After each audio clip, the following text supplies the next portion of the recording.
Certinho. Gente, então, boa tarde. Hoje é dia 1º de outubro. Nós vamos falar sobre transporte de gametas e fertilização para a turma 20A da Biologia, tá? O curso é Embriologia Geral. Bem, uns avisos antes da gente começar. Teve uma prova que eu cancelei uma questão, que ela ficou só com 11 questões, porque foi uma questão sobre vasectomia e que apesar de eu ter falado aqui, eu achei que não era o momento de estar cobrando. Aí acabei optando por cancelar essa questão. Quem fez essa prova que tem a questão de vasectomia, vai olhar que ela respondeu, mas a resposta dela não foi considerada, ela ficou com 11 questões só, tá? E aí o resto dos pontos foi redistribuído pelas outras questões. Bem, a prova de recuperação estaria marcada para sábado que vem, mas ela não vai rolar no sábado que vem porque é o sábado da eleição, vai ter gente viajando para a eleição. Eu vou marcar essa prova de recuperação na próxima semana letiva, que tenha provavelmente num dia à noite, tá? Eu vou marcar a data possível, então na primeira data disponível eu vou marcar para vocês. Muito provavelmente não vai ser na semana seguinte, imediatamente ao dia 7, né?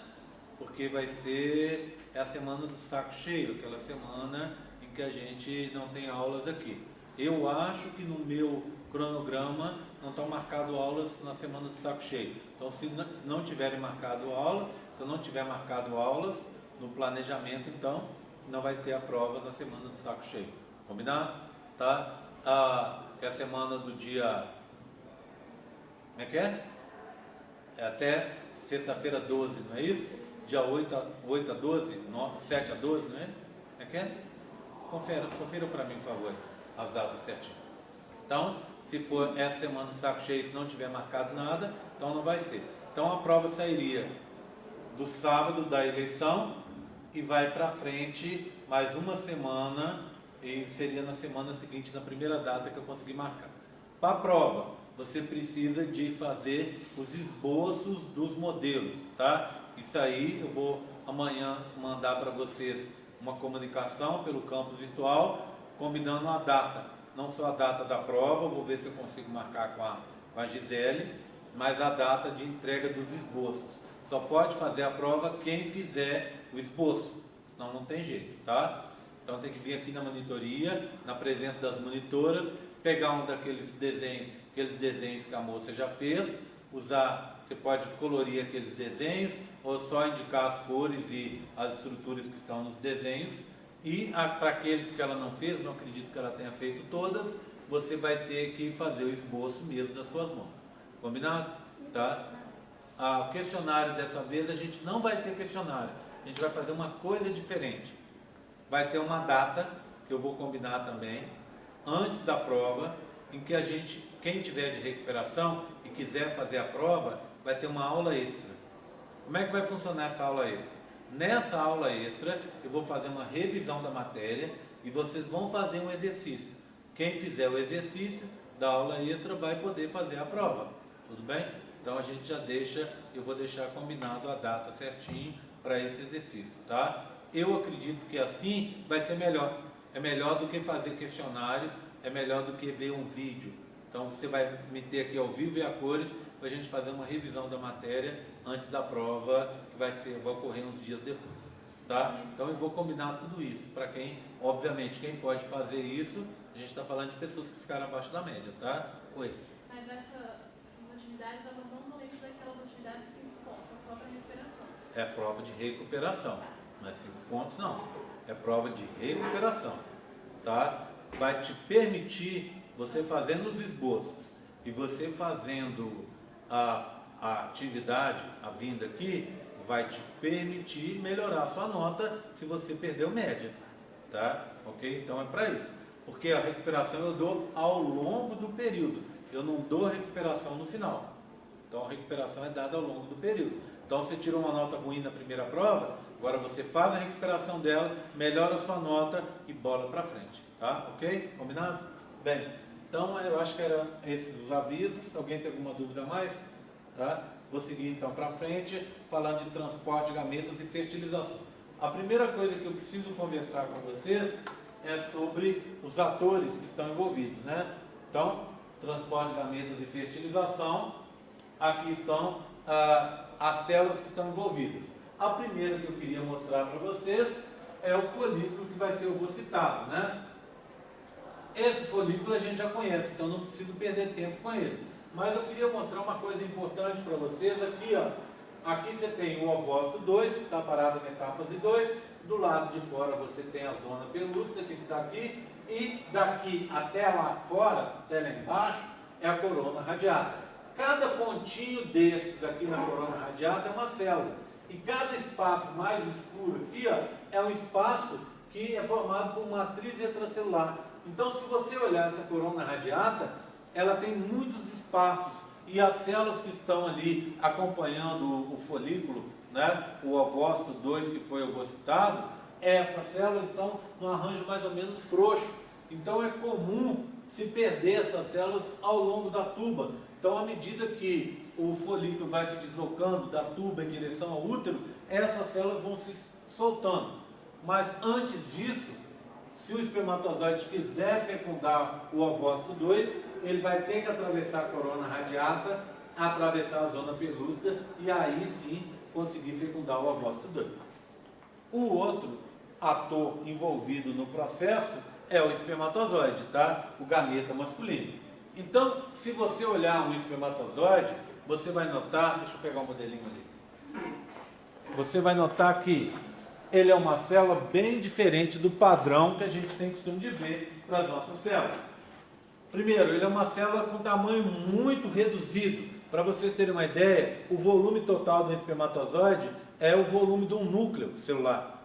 Ou seja, se o núcleo celular é equivalente a 10% do volume da célula, o espermatozoide tem 10% do volume de uma célula. Tá? 90% do tamanho dele é a cauda. O que você tem nessa cauda? O flagelo e, envolvendo o flagelo, proteínas e uma membrana plasmática. Tá? Então, é incorreto dizer que o espermatozoide tem flagelo. E sim, é correto dizer que no interior da cauda ele possui um flagelo. Esse flagelo do espermatozoide, então, é diferente daquele flagelo de bactéria, que é um flagelo nu. Aqui é um flagelo envolto por proteínas e por membrana. O restante dos espermatozoides aqui, ó, você tem um compartimento intermediário, que está aqui, ó. Nesse compartimento intermediário mostrado de azul, você tem mitocôndrias, que vão servir para fazer o batimento flagelar, para dar energia para esse flagelo se movimentar, né? Para essa célula se movimentar. E aqui, ó, nessa região aqui, pintada de amarelo, você tem a cabeça do espermatozoide. Nessa cabeça do espermatozoide a gente tem uma quantidade pequena de... Alguém tirou aqui, pôs o contrário. Deixa eu ver se eu consigo aqui. Talvez saia. A gente tem uma quantidade pequena de organelas. Quer tirar aqui para mim? Uma quantidade pequena de organelas e um núcleo muito condensado. Esse núcleo muito condensado, obrigado, que está aqui, ó, indicado de laranja, é um núcleo que a gente chama picnótico. O que é um núcleo picnótico? Picnos, em biologia, quer dizer colorido. É um núcleo muito corado. No núcleo picnótico você tem DNA, que tem carga negativa, muito condensado, e no lugar das histonas que a gente tem no núcleo normal, que são proteínas, lembra das histonas? Proteína de carga positiva que embala o DNA, no lugar dessas histonas, que ficam distribuídas em grupos de 8, né? Por isso octâmeros de histonas, a gente vai ter protaminas. O que são protaminas? Protaminas são proteínas menores, bem mais condensadas, tá? Com diâmetro menor. Então essas proteínas menorzinhas, elas conseguem compactar melhor o DNA. Elas também têm carga positiva, então elas vão inativar a carga do DNA. tá? Mas, por outro lado, por serem tão menores, elas não vão permitir com que ocorra a leitura do DNA. Tanto faz, porque nesse momento o DNA está apenas sendo transportado até fecundar o ovócito 2. Então, a síntese proteica, nesse caso, no espermatozoide não rola. Então está aqui, envolvendo esse núcleo, a gente tem essa estrutura aqui indicada de rosa. Essa estrutura aqui é uma grande vesícula cheia de enzimas digestivas. Essa vesícula a gente chama de acrossomo, que é na realidade, esse acrossomo é uma união de centenas, tá? De milhares de lisossomos, que é aquela organela celular, aquela vesícula, aquele vacúolo, cheio de enzimas digestivas. Então está aqui um acrossomo, que vai servir para que esse espermatozoide consiga atravessar a zona pelúcida. Está aqui. Tá? E atrás do núcleo, você tem uma estrutura formando um T, tá vendo? Essa estrutura formando um T, a gente já conhece. Ele, antes a gente chamava ele de centrossomo, tá? Porque é a união de dois centríolos. Só que aqui, a gente não usa o nome centrossomo, e sim corpo ou corpúsculo basal. Para que serve esse corpo ou corpúsculo basal? A partir dele vai se formar o flagelo do espermatozoide. Tudo bem? Tranquilo? Então vocês estão vendo que o espermatozoide tem uma estrutura bem mais simplificada, tá? Ele é considerado basicamente um veículo de transporte do material genético até o local da fecundação. Tudo bem, gente? Tranquilo? Bem, vou guardar aqui meu espermatozoide. Já consegui enfiar torto de novo o troço, acredita? Outra tristeza. Vamos lá. Você enfia assim, entrou, pronto. Tem uma posição certinha para enfiar, senão não entra. Bem, tranquilo? Tá? Bem, agora eu queria contar para vocês sobre o processo de transporte dos gametas, tá? Vou pegar aqui uma caneta. Eu quero lembrar de anotar umas coisas, já que eu estou mexendo nessa apresentação, eu queria lembrar de fazer umas coisas na apresentação para ela ficar bonitinha, redondinha. Eu andei mexendo, então preciso melhorá-la mais, tá? Então deixa eu só colocar aqui à medida que eu vou lembrando.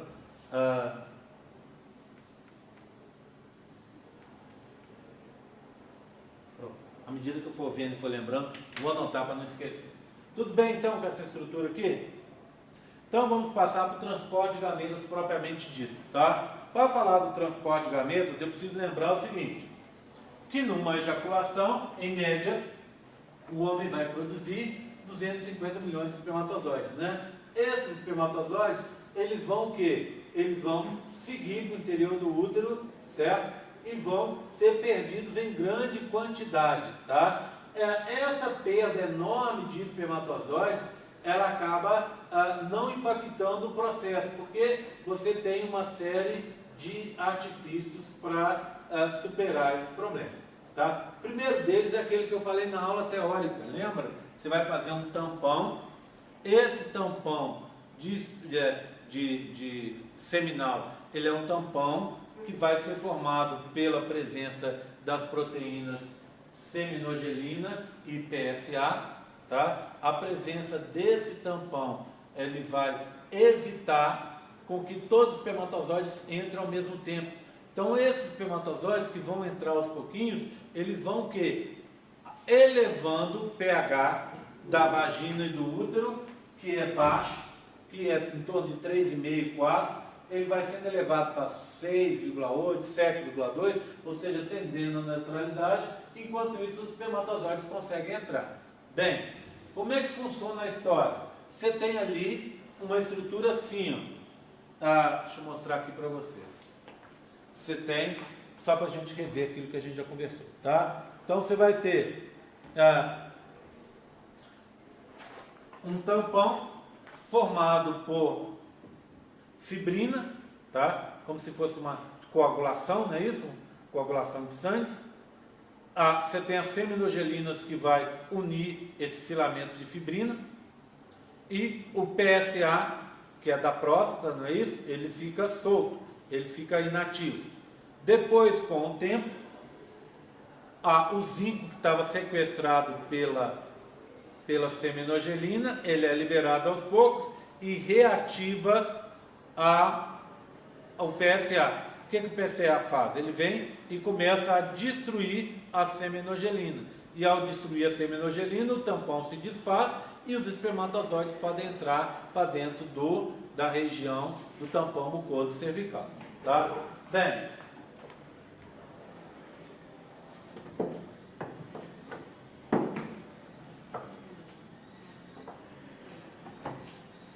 seguindo então a brincadeira. Os espermatozoides saíram daqui e estão atravessando essa região. Aqui você tem um tampão, tá? Um tampão de muco de verdade. Esse muco que fica aí, ele serve para impedir a entrada dos espermatozoides para o interior do útero. E também, óbvio, impedir, ele não foi feito para isso, não foi feito para impedir a entrada dos espermatozoides, mas ele foi feito, na realidade, para impedir a entrada de micro-organismos. Mas acaba, para proteger o útero, né? Mas acaba, de certa forma, impedindo também a entrada dos espermatozoides. Só que esse tampão, ele não existe todo o tempo. Na época da menstruação, por exemplo, ele é liberado. Mas na época da menstruação não ocorre fecundação, porque o útero não está pronto. Tá? Mas no período fértil, ele vai se modificar também. Tá? E eu tenho isso para mostrar para vocês. Deixa eu mostrar aqui, depois eu volto para essa figura. Então, olha aqui, ó. Durante as fases, está vendo? Uma representação bem esquemática. Proliferativa, ovulação e secretória. Então, o que acontece? Durante a fase secretória, da fase proliferativa, no começo do ciclo, ele está seco, ele não existe. Por quê? Porque você está vindo de uma menstruação. Então, não tem tampão ali. O fluxo desceu e tirou tudo. Aí ele começa a crescer. Só que ele vai crescendo, lembra, esse tampão é mucoso. Muco a gente gosta sempre de usar como exemplo de muco, o catarro e a meleca. Tudo bem? Então, o que acontece? Aqui, ó, ele vai se formando, mas ele vai se formando com pouco líquido. Então, ele parece muito com a meleca. Então, essa meleca vai grudando na entrada do útero para impedir, vai tampar a entrada do útero para impedir a entrada de micro-organismos e também de espermatozoides. Só que quando você chega perto do dia fértil, aí do 9º dia para frente, 9º dia do seu ciclo para frente, esse tampão ele começa a ficar úmido e escorregadio. Por quê? Porque ele vai responder aos níveis elevados de estrógeno nessa época. Então as glândulas ali do canal uterino, do canal cervical, elas começam a produzir muco com água. E essa meleca deixa de ser meleca e começa a virar um catarro. O que é o catarro? É a meleca com água. O que é a meleca? É você pegar o catarro e tirar a água dele. Então ele fica como uma forma de um catarro. E aí ele escorre pelo útero, desce pela vagina e acaba chegando lá na calcinha. Então você vai ver um pouquinho desse muco saindo pela entrada da vagina, ali, pelo introito. Tá? Pronto. Aí o que aconteceu? Abriu o espaço. E esses espermatozoides vão conseguir atravessar o tampão mucoso cervical. Atravessa. Depois o que acontece? Quando você vem para a fase secretória, de novo ele fica pegajoso e ao final do ciclo ele começa a ficar de novo seco, respondendo à queda de estrógeno aqui. Ó. Ele vai ficar seco e depois ele vai ser lavado pela próxima menstruação. Existe um método de contraceptivo comportamental em que a menina testa justamente essas modificações no ciclo, tá? Então, chama método de Billings. Você vai testar as modificações do seu muco, porque quando você estiver chegando no seu dia fértil, você vai conseguir fazer isso aqui que a moça está fazendo, ó. Ela pegou o muco, ela introduziu o dedinho na vagina, por exemplo, pegou um pouquinho de muco, e ela conseguiu, como ele estava mais líquido, ela consegue fazer um espaçamento entre os dois dedos aqui, ó, sem o muco arrebentar. Então isso acontece quando ela está perto do dia fértil, que ele está úmido e escorregadio. Se ela tentar fazer aqui, ó, ou aqui, depois, antes ou depois do dia fértil, ele, como uma meleca, ela fazia assim, ela vai arrebentar e não vai mostrar esse aspecto aqui. Depois eu vou mostrar para vocês, a gente vai ter uma aula sobre contracepção em que eu explico isso melhor. Tudo bem? Tranquilo? Bem, agora eu queria contar para vocês sobre os componentes do sêmen humano. Aqui eu não quero que você guarde esses componentes aqui, são basicamente essas informações que estão aqui embaixo. Então, se eu for olhar o plasma do sêmen, eu vejo o seguinte: se eu for olhar o componente, a composição do sêmen, eu vou ver que 20 a 30% são da próstata e do epidídimo, 65 a 75% são das vesículas seminais, 2 a 5% vem do testículo, e as bulboretrais vão compor só 1% do esperma que foi liberado. Se você olhar, o que acontece? Vou começar aqui pelas bulboretrais. Esse 1% é composto principalmente por essas coisas aqui, ó: galactose, ácido ciálico e muco. O que eles fazem? Eles vão limpar e lubrificar a uretra para a passagem do sêmen. Bem, vou pegar aqui agora da próstata. A próstata, ela tem muitas poliaminas básicas: espermina, espermidina e putrescina. O que elas vão fazer? Elas vão manter a alcalinidade do esperma, deixar o esperma alcalino, né? Que vai fazer com que ele combata aquela acidez. E aqui das vesículas seminais. As vesículas seminais, eu falei bastante da frutose. Lá nas vesículas seminais ocorre uma transformação de outro carboidrato, que é o sorbitol, em frutose. Duas enzimas vão agir e formar a frutose, que vai fornecer energia para a movimentação dos espermatozoides. Então, claro que isso é um resumo muito simples da composição do sêmen. O sêmen tem mais de 200 compostos, muitos deles que a gente nem sabe direito a função. Aqui também é importante lembrar que está presente as prostaglandinas, lembra? Que é para a contração do músculo liso do útero, para facilitar a movimentação dos espermatozoides. Mais uma anotação aqui, tá?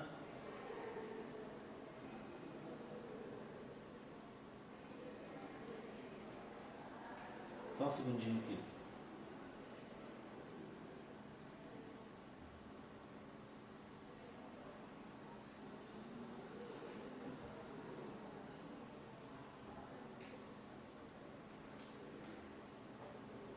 Pronto.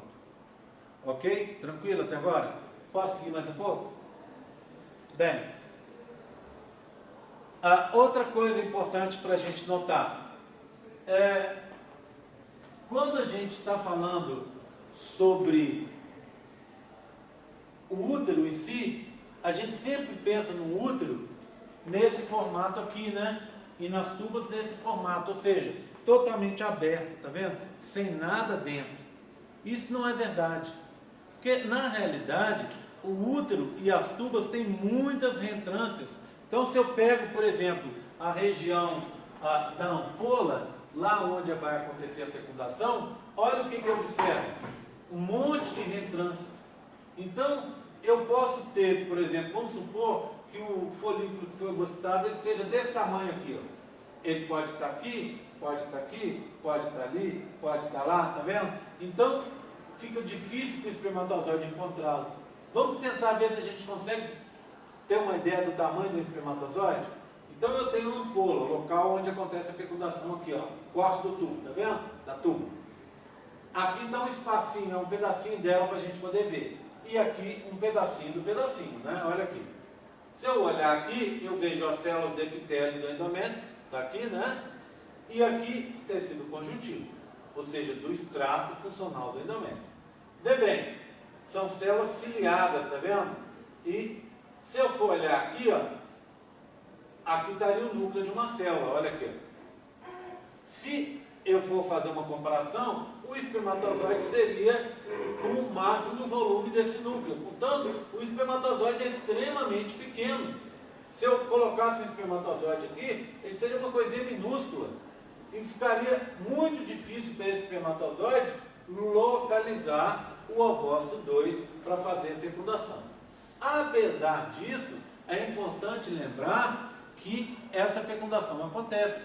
Então, existem mecanismos, vários dos quais a gente já conhece, que eu vou descrever hoje, que tentam explicar como esse espermatozoide encontra o ovócito 2 e, encontrando o ovócito 2, como ele faz a fecundação.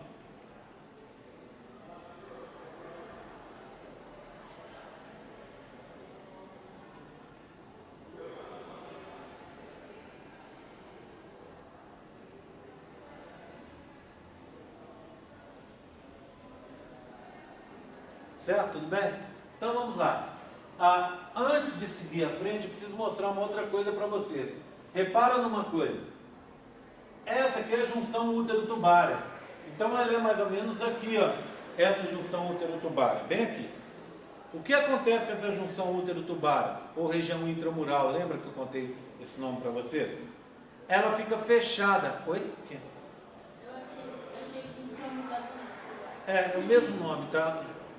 Junção útero-tubária ou região intramural, tá aqui. O que acontece? Ela fica fechada. Então a fecundação acontece aqui, na ampola.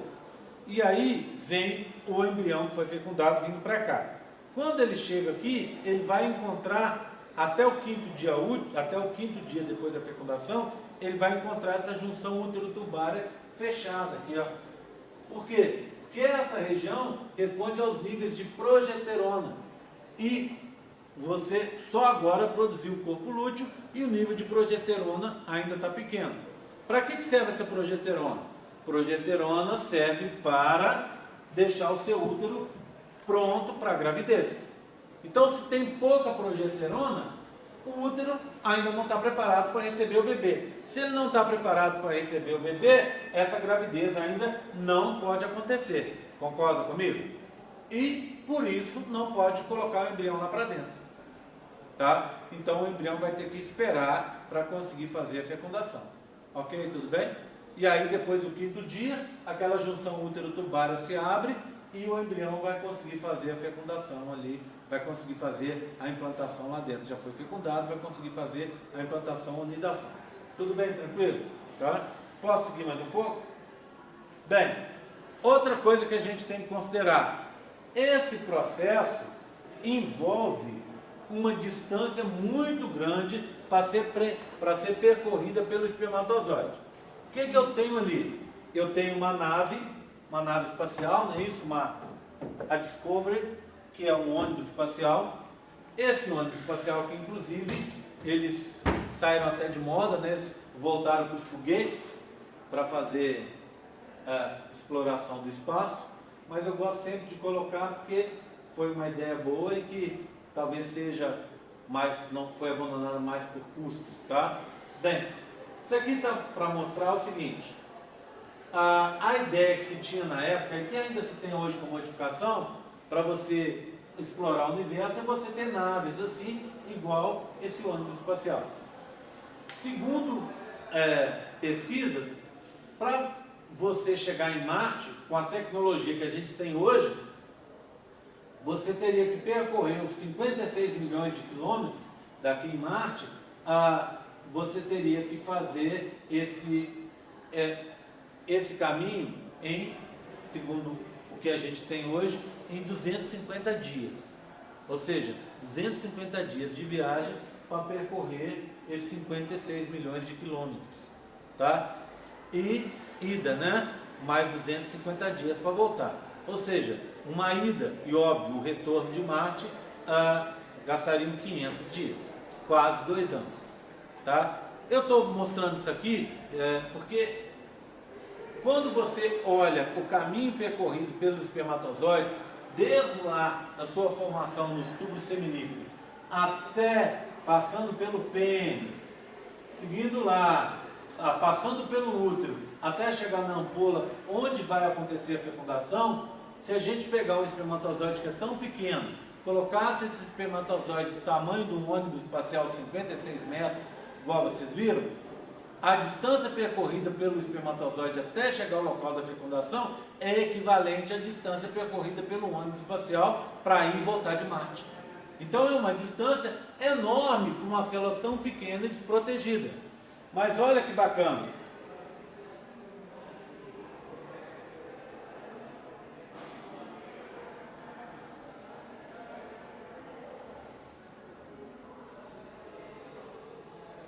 olha que bacana.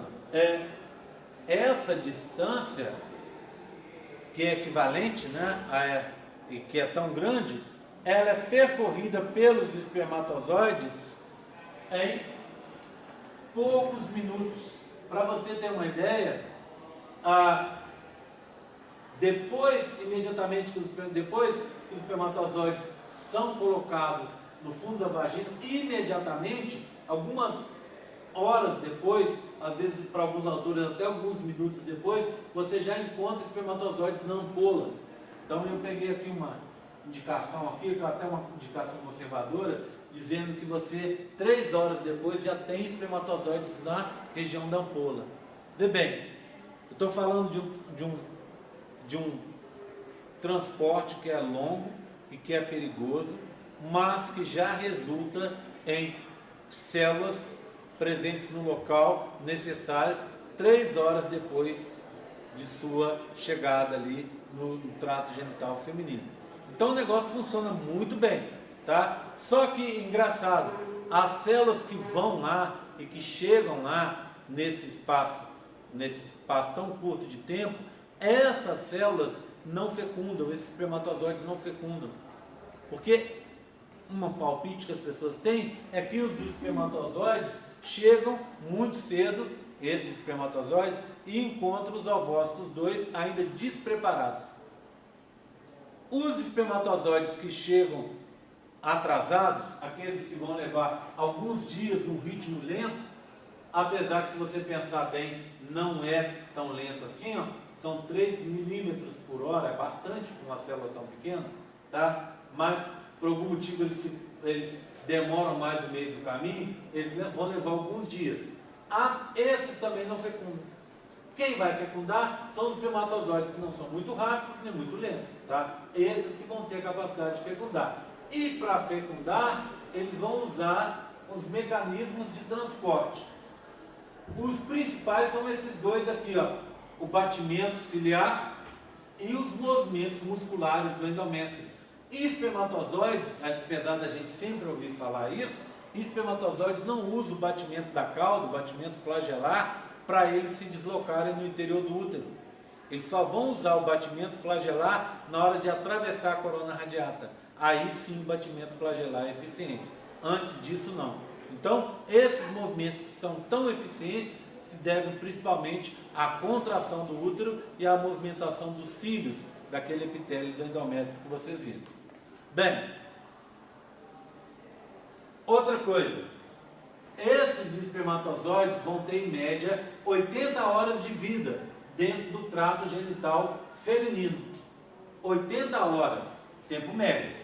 A gente encontra espermatozoides vivos até 5, 6 dias depois da ejaculação, tá? No interior do útero.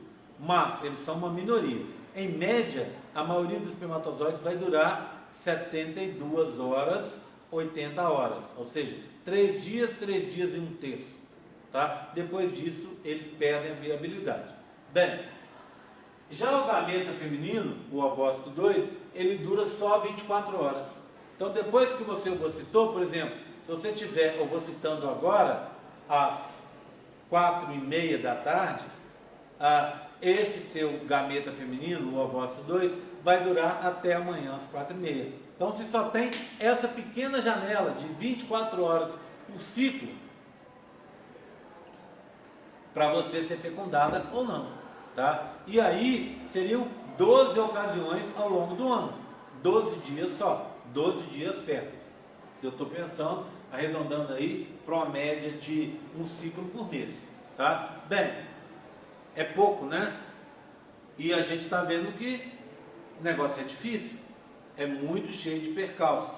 Mas pensa bem, a chance de gravidez é de 10% por ciclo. Ou seja, se você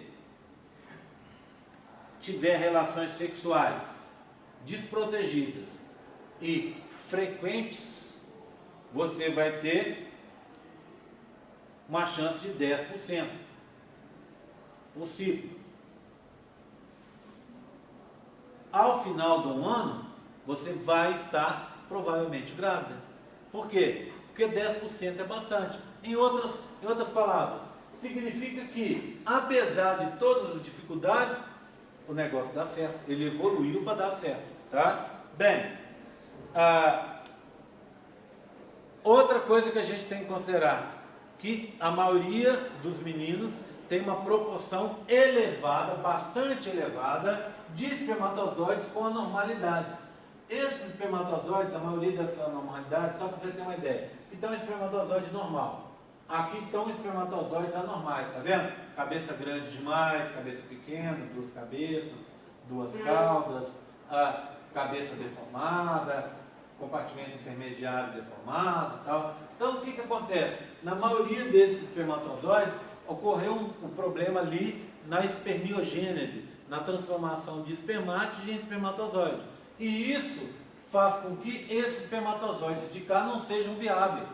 Bem, tudo bem, porque você pode ter 90% dos espermatozoides com defeito, mas se você tiver 10% de espermatozoides sadios, ainda assim você tem a mesma fertilidade do que uma pessoa que tem um nível de fertilidade normal, tá? Então, você produz muito e pode se dar o luxo de ter uma boa proporção com defeitos, e ainda assim não vai afetar a sua fecundidade, tá? Bem, agora eu queria começar a falar com vocês sobre o processo de transporte desses espermatozoides lá dentro do útero. Bem, o espermatozoide, para ele conseguir fecundar, ele precisa primeiro passar por um processo que a gente chama de capacitação. Deixa eu mostrar aqui primeiro, fazer o seguinte, vou tirar aqui, ó, só fazer uma coisa aqui, só um segundo. Cadê? Tá aqui.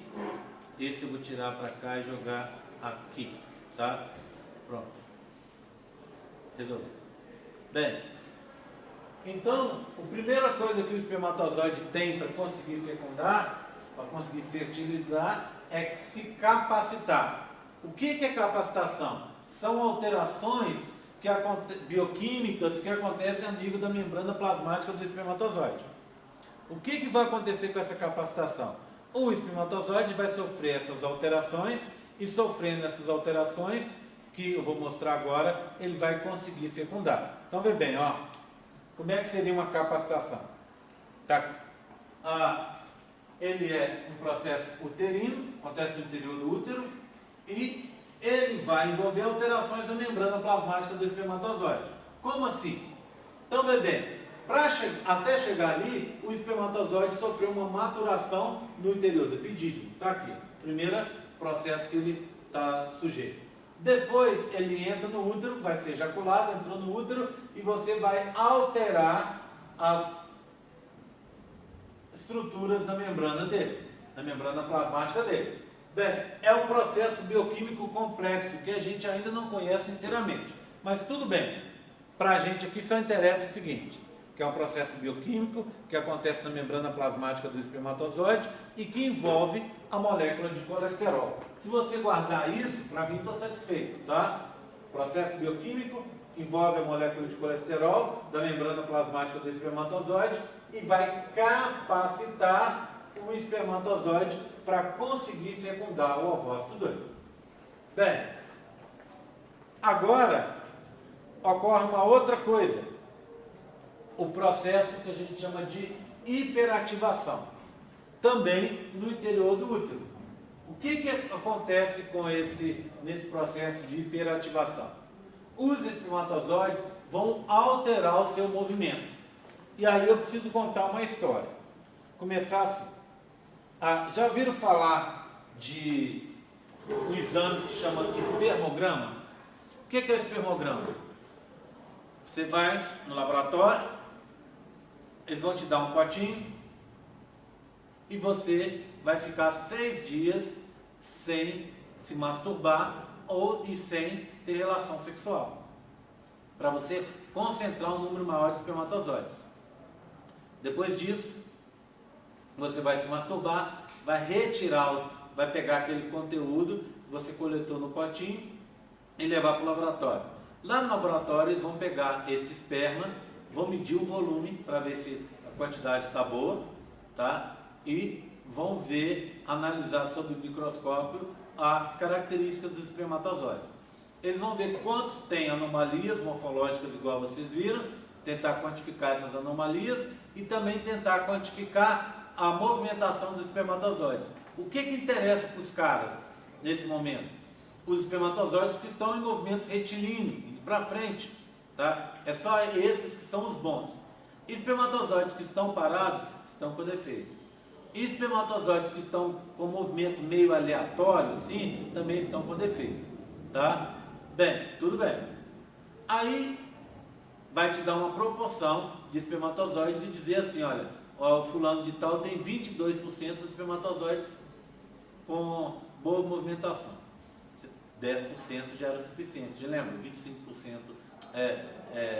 você tem 250 milhões, 10% dá 25 milhões. Se você tem 20%, você teria mais de 50 milhões de espermatozoides funcionando direitinho, né? Bem, o que acontece? Aí você vai poder saber se você tem está com algum problema de fertilidade e tal. Esse exame serve para isso. Só que dentro do útero, os espermatozoides que têm movimento retilíneo não funcionam, né? Imagina, lembra das reentrâncias? Vem espermatozoide, parou numa reentrância. Mostrei para vocês a foto ali das reentrâncias. Ele não vai para frente, nem vem para trás, ele só sabe ir para frente. E ele não consegue ir para frente, vai ficar preso. E ao ficar preso ali, ele vai ser alvo fácil de uma célula de defesa, que está cheio ali. Essas células de defesa vão atacar o espermatozoide e matá-lo.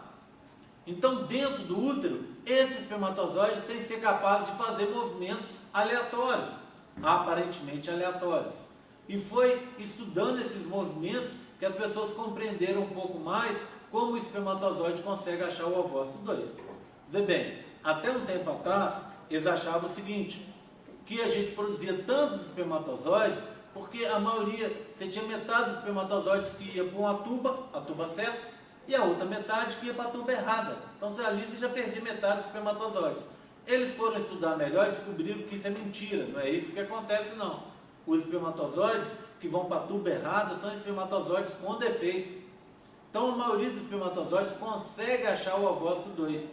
E esse achado do ovócito 2, a gente chama de hiperativação, e é deixar de ter movimento retilíneo e passar a ter outros movimentos não mais retilíneos. Como é que funciona isso? Então ele perde a trajetória retilínea e vai facilitar a entrada no ovócito, a localização do ovócito 2, tá? E vai acontecer no útero. Bem, como é que funciona? Você está o espermatozoide vindo, está ele vindo lá, ó. Aí aqui bateu uma molécula de progesterona. Essa progesterona faz com que se abram canais de cálcio. Esses canais de cálcio a gente chama cálcio é um cátion, não é isso? Um íon positivo. Então, é um canal que a gente chama de CAT-SPE, canais de cátion dos espermatozoides. Então, imagina, está vindo o espermatozoide, bateu uma progesterona, abriu o canal de cálcio, entrou o cálcio. O que esse espermatozoide faz? Se movimenta para cima. Agora abriu um aqui, ó, ele vai se movimentar para a esquerda. Abriu um aqui, ó, ele vai se movimentar para a direita. Abriu outro embaixo, ele vai se movimentar para baixo. Tá vendo? Aquele movimento que antes era só retilíneo, agora começa a parecer que é aleatório, apesar de não ser. E é um movimento que está sendo o quê? Ativado pela progesterona. Da onde está vindo a progesterona?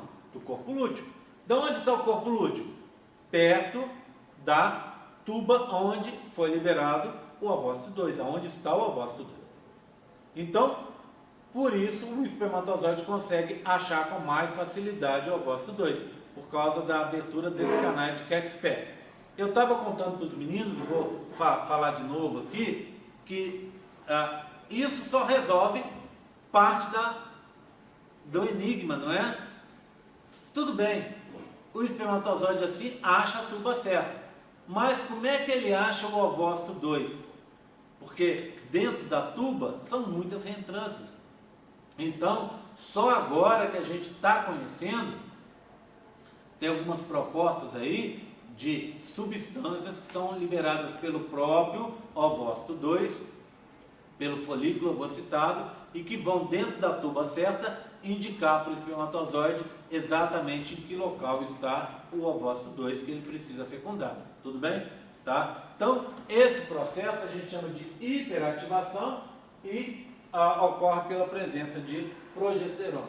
Então, aqui eu tenho um espermatozoide que está com movimento não hiperativado, olha, fazendo movimento retilíneo, e o hiperativado ele começa a fazer esses movimentos aleatórios. Ok? Tudo bem? Tranquilo? Bem, voltando aqui agora. Depois disso, o que o espermatozoide vai ter que fazer? Atravessar a corona radiata. Isso é mais fácil, né? Já contei para vocês, e a gente sabe que para atravessar a corona radiata, o espermatozoide tem que bater o flagelo. Ele vai bater a cauda e atravessa a corona radiata como se fosse um saca-rolha. Ele vai fazer o movimento na cabeça, que é assim, ó, e vai entrando para dentro da corona radiata. Para atravessar a corona radiata, ele não vai precisar de enzimas, tá? Ele vai só fazer esse movimento de saca-rolha e entrar atravessando a corona radiata, até chegar na zona pelúcida. Zona pelúcida é aquele envoltório que envolve o ovócito 2. Aí o que o espermatozoide faz ao chegar lá? Ele vai ter que se ligar à zona pelúcida. Então, o próximo assunto que eu queria falar para vocês é a ligação dos espermatozoides à zona pelúcida, para o processo de fecundação começar propriamente dito, tá? Começar a ocorrer propriamente. Bem, antes de falar nisso, eu queria só fazer um apanhado sobre o que eu falei até agora.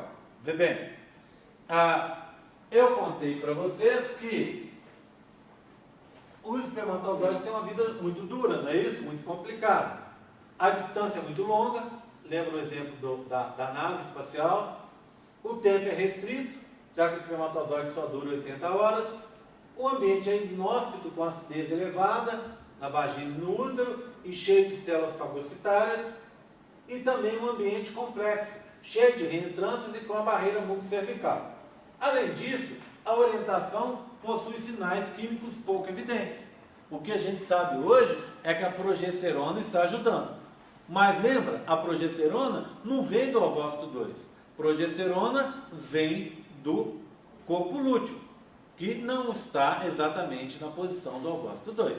Está perto ali, mas não consegue indicar exatamente. Então isso torna a vida dos espermatozoides muito complicada. Além disso, se a gente for olhar para um espermatozoide sozinho, ele tem muitos competidores. Então isso é uma desvantagem individual.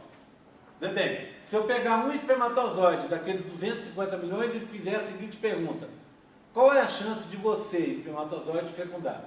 É pequena, é 1 em 250 milhões. Poxa, mas quanto que isso é pequeno? Faz uma conta. Chance de você ganhar na Mega Sena no final de ano: 1 em 50 milhões. 1 em 50 milhões, tá? Uma aposta simples na Mega Sena. Chance, hoje está nublado, tem até mais chance. Chance de você sair aí fora e ser fulminado por um raio, bater um raio na sua cabeça e fazer você virar um torresmo ali fora, tá? O que acontece? 1 em 1 milhão, tá? Bem, a gente provavelmente não conhece alguém que foi fulminado por um raio, mas na cidade da gente, a gente já ouviu um caso e tal, então não é tão incomum assim, tá? Só para você fazer uma conta, a chance de você ganhar na Mega Sena é 5 vezes maior do que aquele espermatozoide fecundado, um que você pegar ao acaso. A chance de você ganhar um raio na cabeça é 50 vezes maior do que você ganhar na Mega Sena.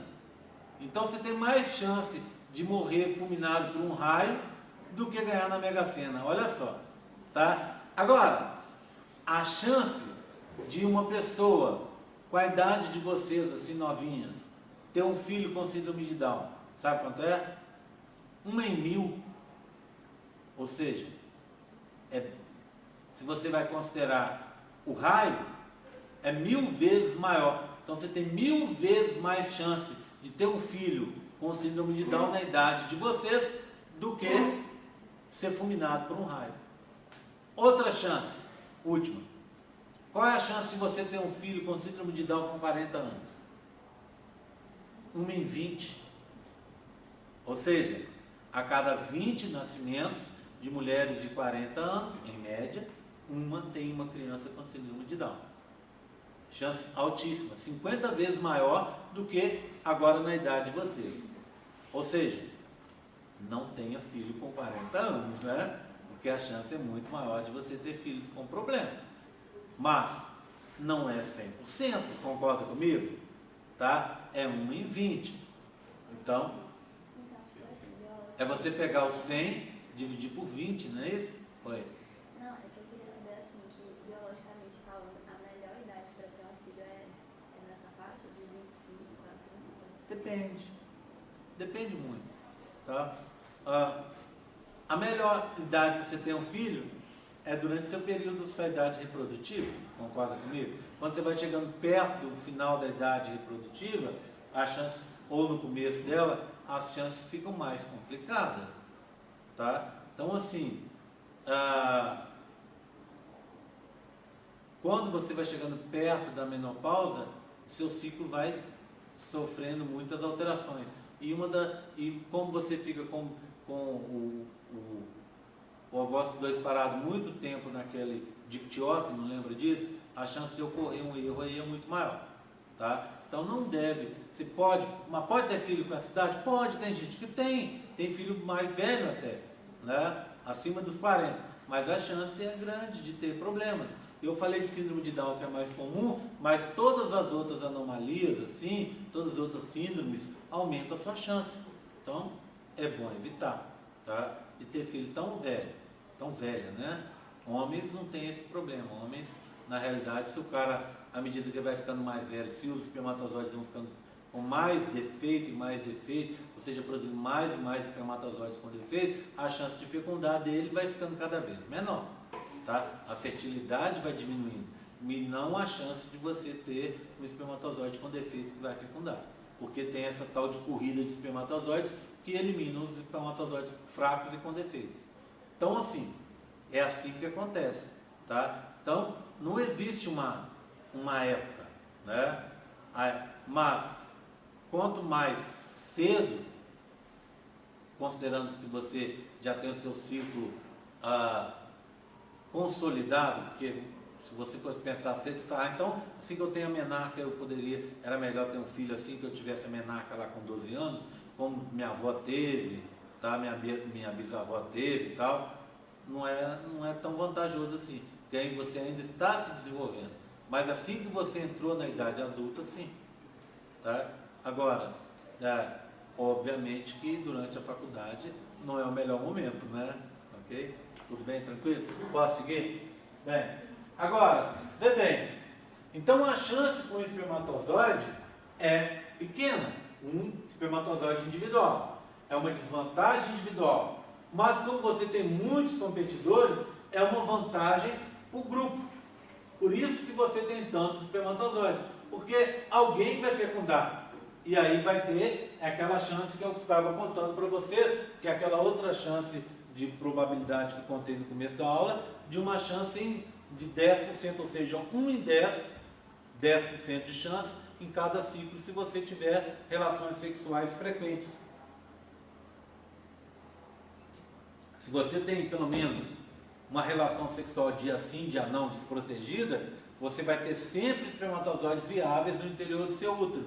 E aí vai ter uma chance de que, quando você estiver ovocitando, tem espermatozoides ali esperando o seu ovócito 2 para fazer a fecundação. Tá? Em outras palavras, você tem um casal que está tendo relações frequentes ao longo de um ano, e não rolou a gravidez, é porque algo está errado. Ou ele tem ou o marido ou o parceiro tem uma fecundidade baixa, ou a menina tem uma fecundidade baixa, ou os dois têm uma fecundidade baixa. Tem que ver o que está acontecendo. Aí tem que ir ao médico para saber exatamente o que está rolando. Tá? Tudo bem? Tranquilo? Bem, já falei. Agora nós estamos na fase da ligação do espermatozoide com a zona pelúcida. Antes de falar dessa ligação, eu queria mostrar para vocês primeiro a estrutura da zona pelúcida. Vê bem, ó. Essa é a estrutura da zona pelúcida. Aqui é uma microscopia eletrônica de varredura que foi colorizada no computador. Tá? Se você olhar, então é uma imagem real. Esse é um espermatozoide real e essa zona pelúcida real. Parece um feltro, tá vendo? Formado por pequenos filamentos, olha, que são interligados entre si. Se você olhar um filamento desse, você vai ver o seguinte, ó, olha aqui, ó. Ele é formado por dímeros. O que são dímeros? Eu falo dímero quando eu estou querendo dizer que é uma molécula formada pela união de duas moléculas individuais. Esse dímero, ele é formado por ZP2, aqui indicado de verde, e ZP3 indicado de azul, tá vendo? Aí repete, ó, ZP2, ZP3, ZP2, ZP3, sempre assim. Por isso é um dímero. E aqui, ó, um filamento está aqui, o outro filamento está aqui. Tá vendo que é uma glicoproteína? Essa bolinha é para indicar a parte de carboidrato. E esses tracinhos para cima aqui seriam as proteínas, tá? Bem, cada filamento desse é interligado por uma outra glicoproteína, que é a ZP1. Então, se você olhar aqui, ó, olha aqui, o ZP2, ZP3, ZP2, ZP3 de um filamento desse aqui é unido ao outro filamento também formado por esses dímeros pela ZP1. Tudo bem? E eles formam um arranjo como se fosse um filtro, um feltro molecular, tá vendo? Uma peneira molecular. Então, o nosso espermatozoide vai ter que atravessar isso aí.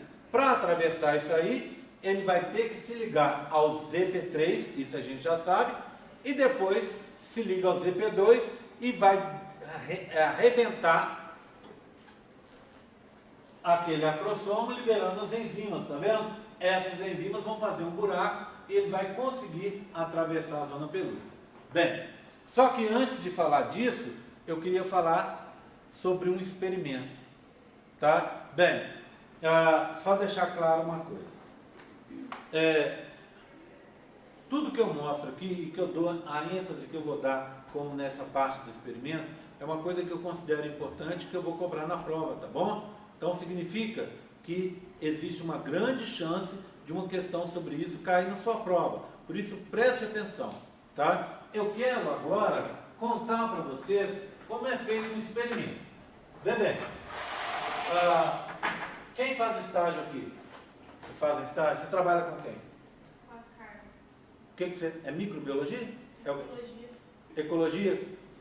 O que ela mexe com ecologia? Depende do projeto, mas bioindicação, Sim. conservação de ambiente. Ok, tá. Quem mais? Alguém mais faz estágio? Bem, se vocês quiserem fazer estágio comigo, eu mexo com pesquisa em educação.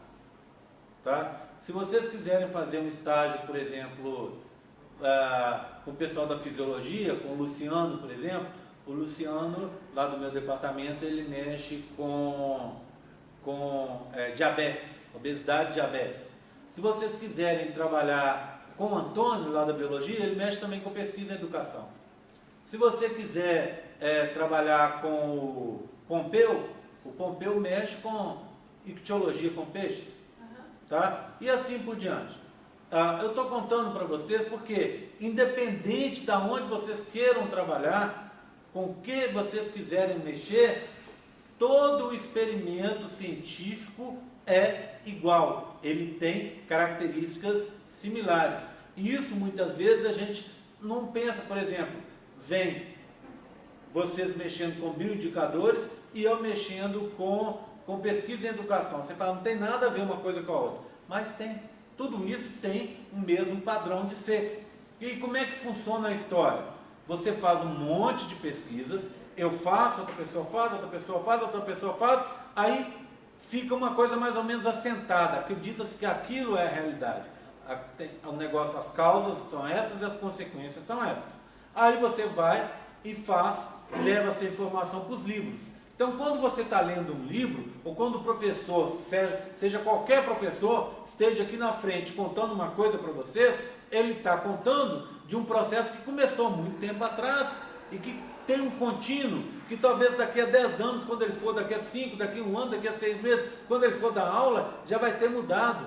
e que se ele é um cara que está atento às informações, ele vai dizer para vocês que está assim e não está mais assado. Concordam comigo? E isso a gente tem que ter na cabeça da gente. Porque quando a gente está nessa idade aí de vocês, nesse nível que vocês estão, muitas vezes a gente olha o livro e fala, pô, o livro é uma verdade absoluta, e não é. Só que às vezes vira uma verdade absoluta porque os caras não atualizam o livro. E aquela informação já está totalmente defasada. E em embriologia tem muita coisa assim. Então, eu falo coisas, aí você vai estudar lá e falou, mas o que você falou não é isso. Só que o livro é que não está, era como estava ali, e as pessoas descobriram que não é mais. Tá? Então eu queria mostrar para vocês como é que funciona uma pesquisa científica, quer seja em qualquer área. Tá? As pessoas sempre falam, é engraçado, vocês da biologia têm essa mania, e eu luto isso lá sempre com as minhas alunas acham o seguinte, ai, Gé, eu queria tanto fazer uma iniciação científica, a pessoa trabalha comigo há 2 anos, eu olho para ela e falo assim, mas você já faz iniciação científica? Ah, mas iniciação científica é bolsa lá da PRP. Eu falei assim, desde quando, minha filha? Iniciação científica é uma iniciação à ciência, que pode ser uma bolsa da PRP, pode ser uma bolsa da PRG, pode ser uma bolsa até do PROEC, que é a extensão, mas se tiver um aspecto de pesquisa, de você estiver quantificando alguma coisa, também é iniciação científica. Tá? Então, o que acontece? Você vai fazer uma iniciação científica. Aí você vai fazer uns experimentos. Sempre tem alguma coisa que você quer testar. E aí, quando você quer testar uma coisa, o que você faz? Você vai manter todos os fatores invariáveis, tá? E vai variar um só, que é o fator testado. Então imagina, já que você estava falando disso, imagina, eu vou lembrar uma outra pessoa aqui que trabalha com bioindicadores de toxicidade em água, que é o pessoal lá do laboratório do professor Murgas. Então, como é que funciona lá? Eles mexem com os peixinhos, são os paulistinhas. Esses paulistinhas é o Daniel Herring, não sei se vocês já ouviram falar, é um organismo que eles usam para muitos experimentos aí. É um peixe brasileiro, ele é pequenininho assim e reproduz em aquário, é um peixe super bonito, azul e amarelo. Então, esse peixe, azul, barradinho de azul com amarelo, muito lindo. Esse peixe é muito utilizado em pesquisas. E aí, o que acontece? Imagina que você quer testar um composto tóxico que dissolvido na água causa um problema para esses peixes. Então, o que você vai fazer? Você vai ter um monte de aquários, não dá para testar num aquário só, não dá para testar com poucos peixes, você tem que ter o que a gente chama de réplicas, não é isso? Por quê? Porque imagina você escolhe um peixe só para testar. Pode ser que esse peixe responda diferente da população. Ele tem algum problema e responda diferente. Mas se você testar em mais 1000 peixes, pode ser que a maioria não responda igual a ele. Então, você tem que fazer sempre réplicas, para você ter uma certeza maior daquilo ali. Bem, então eu quero testar esse composto tóxico. Eu vou pôr ele no aquário. Eu vou ter aquários com o composto e os controles sem o composto. Concorda comigo? Tá? Daqui a pouco eu vou falar sobre controles. Bem, aí eu vou testar isso aí. Para dar certo o meu teste, vocês concordam comigo que eu tenho que manter tudo igual? Por exemplo, imagina, eu estou testando um composto tóxico, a ação do composto tóxico. Mas aí eu não me preocupo com a temperatura. Aí eu testo agora, hoje que está quente, vamos dizer 30 graus, dá um resultado. Aí eu testei no inverno, que estava uma temperatura de 5 graus em Lavras, dá outro resultado. Por quê? Porque provavelmente a temperatura afeta a difusão e a ação desse composto na água. Se você não se ligar nisso, você vai ter resultados diferentes. Você vai ter um outro fator envolvido. Então, o que a primeira coisa que você tem que fazer? Padronizar as condições da temperatura, do pH, do volume da água, dos sais dissolvidos, etc, etc, etc. Concorda comigo? Da linhagem genética dos peixes, você tem que padronizar tudo. E aí introduzir o composto e ver se tem resultado. Se ele afeta, se ele influencia num parâmetro, vamos dizer, na reprodução do peixe. Tá? Aí sim. Então, todo composto, toda vez que você vai fazer um trabalho, você tem que ter fatores que são invariáveis, que você tem que manter, que você não vai testar, e tem que ter um fator testado. Obviamente, você pode testar mais de um, mas toda vez que você testar, você mantém o resto tudo padronizado e só vai testar um fator. Tudo bem? Tranquilo? Assim que funciona. E réplicas. Sempre mais de um para garantir que aquilo não aconteceu ao acaso. Tá? Tem que ter uma metodologia que você pode desenvolver ou pegar dos trabalhos científicos. Mas essa metodologia você tem que ser capaz de contá-la direitinho. Então, todo o trabalho científico tem que ter uma reprodutividade. Ou seja, eu posso fazer e o Gabriel, num dia lá que ele estiver no doutorado, ele pode repetir o mesmo trabalho que eu fiz, exatamente igual ou em condições um pouco diferentes, mas tendo o meu como base. Então eu preciso escrever o trabalho científico e explicar exatamente qual foi o caminho das pedras para eu conseguir chegar nesse resultado. Tudo bem? Bem, agora finalmente o tal de... antes de falar dos controles. Eu tenho que ter, então, para fazer o trabalho, eu preciso de reagentes, de vidraria, depende do que eu vou fazer, não é isso? Se for lá na ecologia, eu vou ter que ter um carro para me levar. Quando eu fiz meu mestrado em ecologia, a gente sempre conversava que ecologia era maravilha, porque você com fita crepe e barbante, você conseguia fazer uma tese de doutorado. E é verdade. A gente conseguia fazer coisas, tinha professores lá na UFMG que levavam a gente para o campo. Você não carregava grandes coisas, a gente tinha uma trena de 50 metros que servia para mim, que servia para outro grupo, para a gente demarcar uma área, a gente passava o barbante, coletava o material e levava para estudar. Então a gente não gastava praticamente nada, era o combustível e a coragem, um pouco de água e a coragem para ficar lá debaixo do sol trabalhando, tá? Mas outras áreas demandam mais coisas, então você precisa ver o que você vai precisar, tá? E sempre o controle. Todo experimento tem que ter um controle, que pode ser positivo ou negativo. Nunca ambos, tá? Então, se o seu experimento tem um controle positivo, ele não tem negativo. Se ele tem negativo, ele não tem positivo. Querem ver? Eu estou testando um anticoncepcional. Tudo bem? Esse anticoncepcional faz o quê? Para o ciclo feminino. Não é isso que o anticoncepcional faz? Tá? Eu vou testar ele em umas meninas. Mas eu tenho que ter um controle. O que é o controle? Meninas que tenham o ciclo normal. Não adianta eu testar, por exemplo, uma menina que não tem o ciclo, que ela não esteja acontecendo a ovulação dela, que ela não esteja seguindo para frente o ciclo dela. Então, eu testo o anticoncepcional numa menina que o ciclo já não está funcionando e ela deixa de ter o ciclo. Eu falo, nossa, o anticoncepcional é bom mesmo. Na verdade, ela já não tinha o ciclo, então o anticoncepcional não serviu para nada. Eu tenho que ter meninas que têm que ter o ciclo. Se elas têm o ciclo, elas têm. Então, acontece, é positivo. Elas vão ser o controle positivo do meu experimento. Concorda comigo? E em outros casos, eu posso ter um experimento em que eu tenha controle negativo. Vamos na mesma linha. Esse anticoncepcional que eu estou testando, ele tem um efeito colateral, que é o quê? Causar a TPM, tá? Então imagina, eu vou testar numa menina que já tem TPM, não tem cabimento, né? Realmente o anticoncepcional está causando uma TPM pesada nessa menina. Mas ela já tem TPM, então não adiantou nada. Você está testando uma coisa com alguém que já tem. Ela tem TPM não é por causa do anticoncepcional. Concorda comigo? Ela já tem. Então, para testar esse tipo de coisa, eu tenho que ter o quê? Um controle negativo de meninas que não tenham a condição, não tenham a TPM. Vocês viram que eu tive cuidado de falar a mesma coisa com dois testes diferentes? Um teste com controle positivo e um teste com controle negativo, dentro da mesma pesquisa. Você pode ter esses testes assim. O que você não pode é, por exemplo, eu vou testar um anticoncepcional em meninas que têm ciclo e as meninas que não têm o ciclo. Não faz sentido. Você tem que testar qual que é a função do anticoncepcional. Não é parar o ciclo?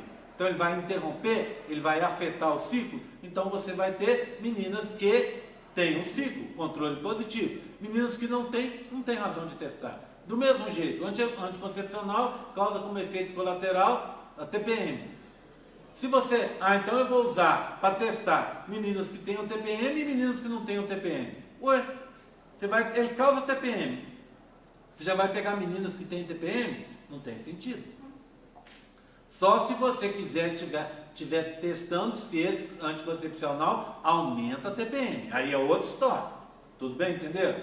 Tá? Só estou explicando para vocês entenderem como é que funciona, independente da área. Sempre, todo experimento, você tem que ser capaz de reproduzi-lo, você tem que fazê-lo mais de uma vez, e você tem que ter os controles, tá? E você tem que manter tudo padronizado, exceto aquilo que você está testando.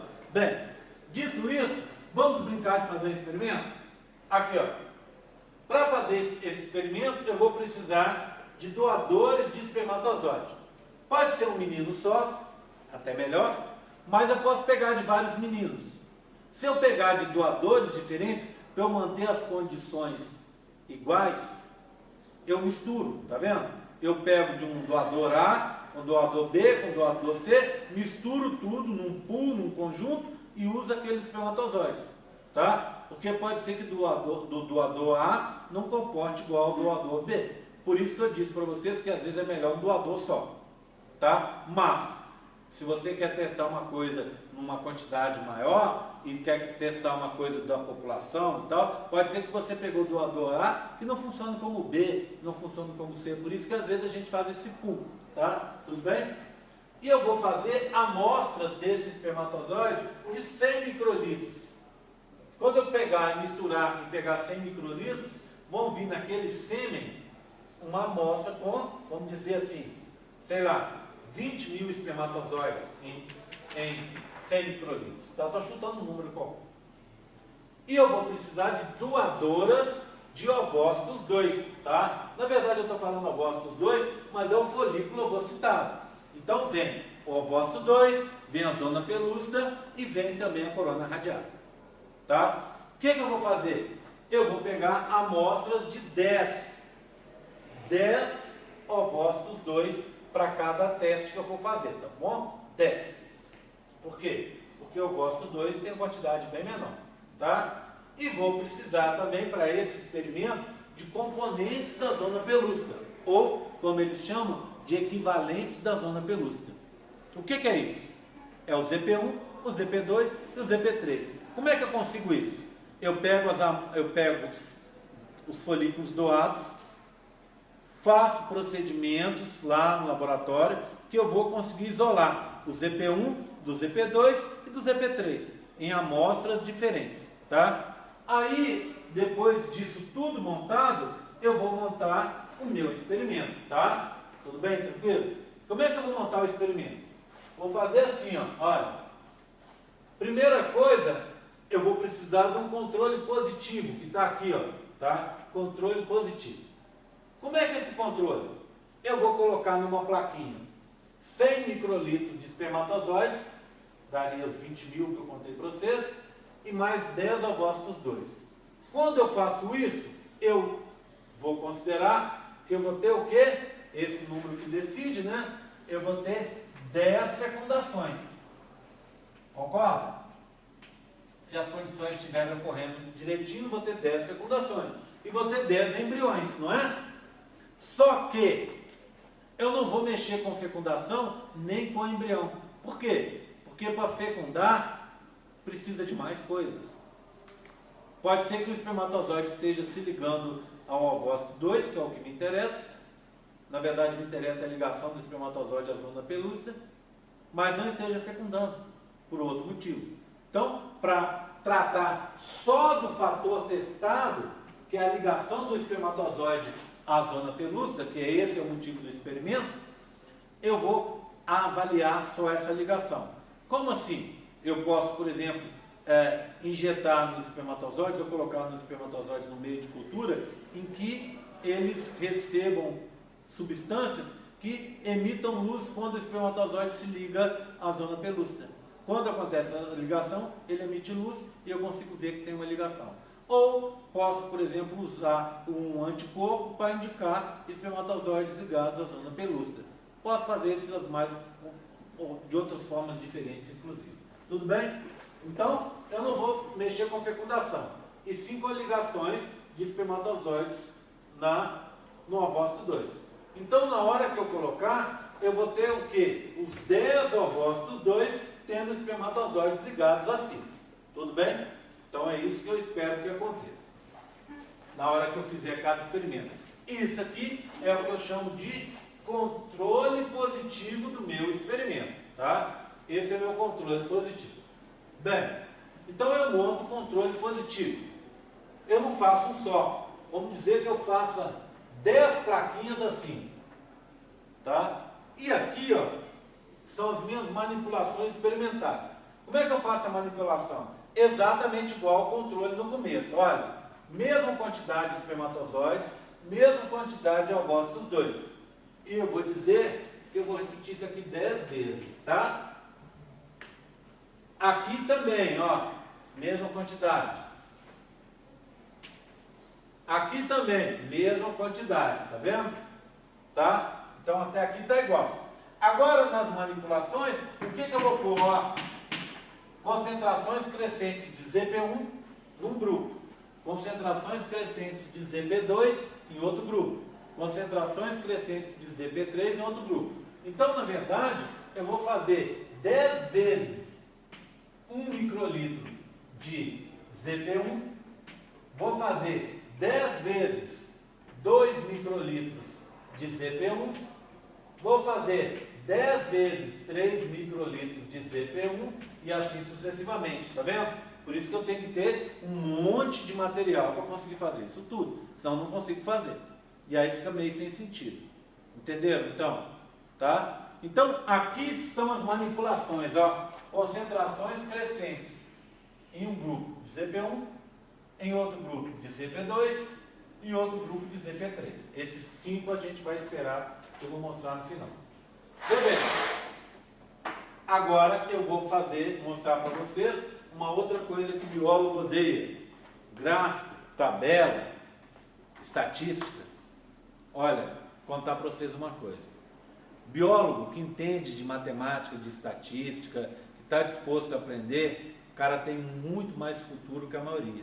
Então, deixa de nojinho e mete as caras. Tem que entender como é que faz, tem que olhar um gráfico e entender, tem que aprender estatística que você vai usar. Não faça como eu, não. Fiquei dependente de gente para rodar estatística para mim e sofri demais, tá? Durante no meu mestrado, por exemplo. Então, vê bem, ó. Olha esse gráfico. Lembra? Equivalentes é a mesma coisa que componentes da zona pelúcida. Aqui tem concentrações crescentes, ó. E aqui a ligação dos espermatozoides, tá vendo? Então, na hora que eu ponho 1 microlitro de ZP1, que está aqui indicado em vermelho, aproximadamente todos os espermatozoides se ligaram 100%. Quando eu ponho 2, também. Quando eu ponho 3, também. E assim sucessivamente. Ou seja, em outras palavras, não importa quanto de ZP1 eu coloque, não vai afetar a ligação, que vai ser sempre, vai ser sempre 100%.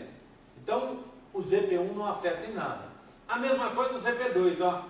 Tá vendo? Por que isso? Porque eu contei para vocês que o espermatozoide se liga ao ZP3. Então, eu colocar 1 microlitro, 2, 100 microlitros, um balde de ZP1, tanto faz. Um balde de ZP2, tanto faz. Ele passa pelo ZP2 que está no meio de cultura e se liga à zona pelúcida, se liga ao ZP3. Tudo bem? Então, uma coisa. Agora, olha quando eu coloquei ZP3 em concentrações crescentes, ó. Quando eu coloquei 1 microlitro, olha aqui, ó, caiu para quanto? 60%, 55%, ó. Já perdeu 55% dos espermatozoides que estavam ligados ao ZP3, na zona pelúcida. Tá? Por que está acontecendo isso? Porque o espermatozoide, ele não consegue distinguir. Ele se liga ao ZP3, a gente sabe hoje. Mas ele se liga ao ZP3 na zona pelúcida ou ZP3 fora da zona pelúcida.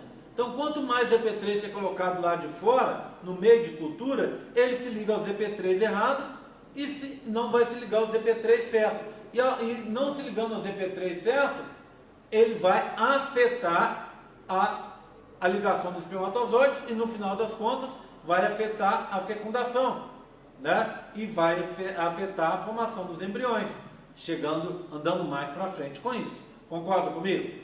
Olha aqui, com 7 microlitros, olha só, quantos espermatozoides se ligaram? Em torno, vamos dizer, uns 15% só. Ou seja, eu consegui reduzir em 85% a ligação, com 7 microlitros. Tudo bem? Entenderam então como é que funciona? Eu contei antes, fiz o spoiler do experimento, né? Eu disse para vocês que o experimento estava avaliando a ligação dos espermatozoides com a zona pelúcida. E antes eu havia dito que o espermatozoide da zona pelúcida se liga ao ZP3. Tudo bem, tá? O experimento mostrou isso. Mas imagine que a gente tivesse uma situação que a gente não soubesse isso. A interpretação do experimento ia indicar para mim que o espermatozoide se liga ao ZP3. Concorda comigo? Porque eu interferi na ligação. Então eu tenho que ter um controle de ligação positivo lá em cima. E aí eu faço as interferências uma a uma, separada, com réplicas, para ver que isso não está possibilitando, quando eu chegar em ZP3, não vai possibilitar a formação de ligação de espermatozoides e provavelmente vai afetar a fecundidade e vai afetar a formação de embriões. Agora, eu tenho um último aqui, que é o 5, ó. Olha, 100 microlitros de espermatozoide, mais 10 ovócitos 2, exatamente igual aos de cima, concentrações crescentes de ZP3 sem carboidrato. Por que isso? Lembra da história? Como é que é o ZP3, o ZP2, o ZP1? Você tem carboidrato e proteína. O que o cara conseguiu? Quando ele viu aí, o que ele pensou logo? Opa, por que eu não crio um mecanismo, um medicamento, para eu, que não seja hormonal, para eu fazer um anticoncepcional feminino? Um anticoncepcional que não seja hormonal. O que eu faria? Eu daria para a menina, injetaria nela, por exemplo, ZP3. O ZP3 vai se ligar aos espermatozoides que estão entrando dentro do útero, ou eu faço uma pomada, alguma coisa assim com o ZP3, né, ali para a vagina, os espermatozoides caem lá no fundo da vagina, se liga com esse ZP3 errado e não vão entrar para dentro do útero da menina. Perfeito anticoncepcional, né? Só que aí ele pensou, poxa, mas para eu fazer uma glicoproteína é complicado, porque tem uma parte de carboidrato e uma parte proteica. E essas duas partes têm que estar ligadas certinhas, senão não funciona. Aí qual que foi a ideia? Poxa, vamos simplificar. O que acontece? É proteína. Lembra da história chave fechadura? Então, eu vou fazer só a proteína, não vou mexer com carboidrato. Para quê? Então o que ele fez? Ele testou isso. Como? Ele pegou os constituintes de zona pelúcida que tinham ZP3 completo. Fez uma digestão, por exemplo, com a amilase. O que a amilase faz? Comeu a parte do carboidrato da ZP3. Comeu. Ficou o quê? Só a proteína.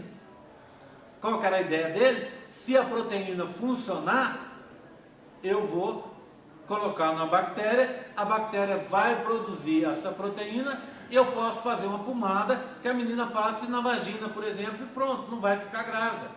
Perfeito, né? Muito mais interessante, não tem os efeitos colaterais do anticoncepcional, etc, etc. Mas, olha o resultado. ZP3 sem carboidrato. Olha, diminuiu, mas bem menos. Olha aqui com o ZP3 completo, quando eu usei 7 microlitros, ó, 7 microlitros, diminuiu em 85%. E aqui? Só em 25%. Portanto, qual que é a conclusão que eu chego no final aqui?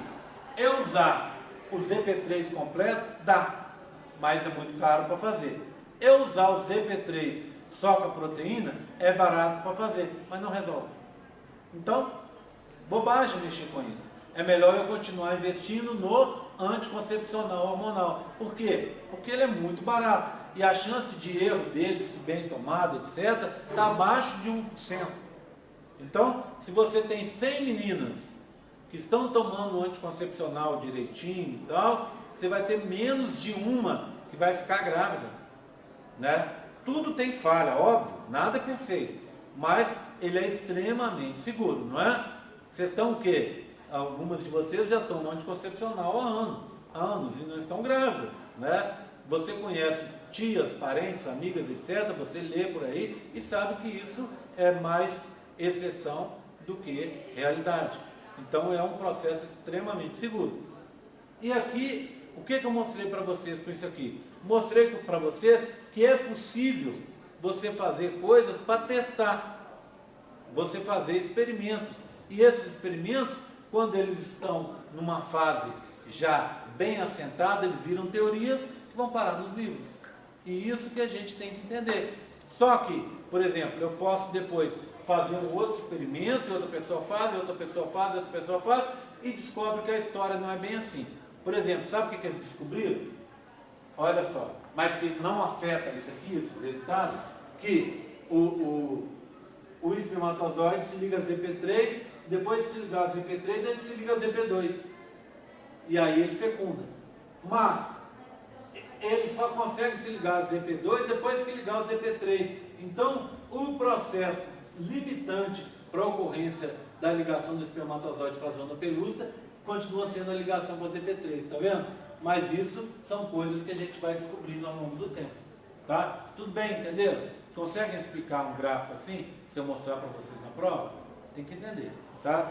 Tudo bem? Chamadinha, para a gente terminar? Alguma dúvida mais? Tá? Bem, eu vou mandar para vocês mensagens lá no campus virtual para a gente planejar, porque agora a gente tem uma semana complicada, né?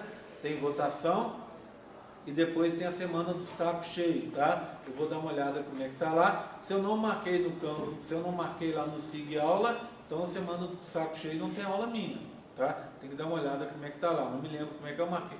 Eu vou dar uma conferida e aviso a vocês pelo campo virtual, tá? Só lembrando, se a gente não tiver na semana do saco cheio aula presencial aqui, a gente tem pelo vídeo. Vai ter um vídeo no YouTube para vocês, para assistirem e responder, para valer aquele ponto precioso, né? Que no final das contas salva a vida de tanta gente. Então, apesar de ser semana do saco cheio e ter semana da biologia, né? Não se esqueça que vocês têm que fazer esse exercício, assistir a aula e responder lá os questionários para vocês conseguirem ganhar esse pontinho. Tá combinado? Tá? Conversamos sobre isso depois. Chamado.